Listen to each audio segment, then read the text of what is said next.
دوستو، ماں ایک ایسا عظیم رشتہ ہے جو دنیا کے تمام رشتوں میں سب سے انمول اور بے مثال ہے۔ ماں کی محبت بے لوث، خالص اور غیر مشروط ہوتی ہے۔ یہ وہ ہستی ہے جو اپنی اولاد کی خوشی کے لیے اپنی خوشیوں کو قربان کر دیتی ہے، جو اپنے آرام کو نظر انداز کر کے بچوں کی پرورش کرتی ہے۔ ماں کی محبت دنیا کی سب سے مخلص محبت ہے۔ یہ محبت نہ کسی شرط پر مبنی ہوتی ہے اور نہ ہی کسی بدلے کی توقع رکھتی ہے۔ ایک بچہ جب اس دنیا میں آتا ہے تو ماں اس کی پہلی درسگاہ ہوتی ہے۔ وہ اپنی گود میں بچے کو سنبھالتی ہے، اسے زندگی کے آداب سکھاتی ہے اور اپنی دعاؤں کے سائے میں اس کی پرورش کرتی ہے۔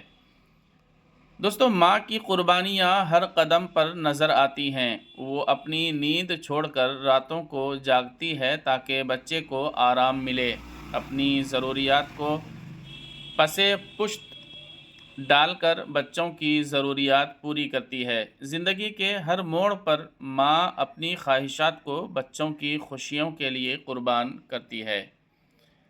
ماں کی عظمت کو الفاظ میں بیان کرنا ممکن نہیں۔ اللہ تعالیٰ نے قرآن پاک میں بھی ماں کے مقام کو بلند فرمایا ہے۔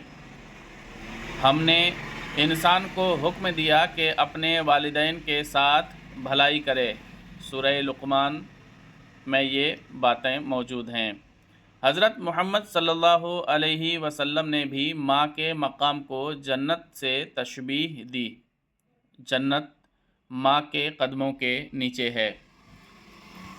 دوستو، ہمارا فرض کیا ہونا چاہیے؟ ماں کی محبت اور قربانی کا بدلہ چکانا ممکن نہیں، لیکن ہم اپنی والدہ کا احترام، خدمت اور دعا کے ذریعے ان کا حق ادا کرنے کی کوشش کر سکتے ہیں۔ ان کی صحت، سکون اور خوشیوں کا خیال رکھنا ہمارا اولین فرض ہے۔ دوستو، ماں کا رشتہ اللہ کی طرف سے ایک عظیم نعمت ہے۔ یہ محبت اور قربانی کا وہ سرِ چشمہ ہے جو کبھی ختم نہیں ہوتا۔ ہمیں چاہیے کہ ہم اپنی ماں کی قدر کریں، ان سے محبت کریں اور ان کے لیے دعا گو رہیں۔ ماں کے بغیر زندگی ایک بنجر زمین کی مانند ہے جس میں خوشیوں کے پھول کھل نہیں سکتے۔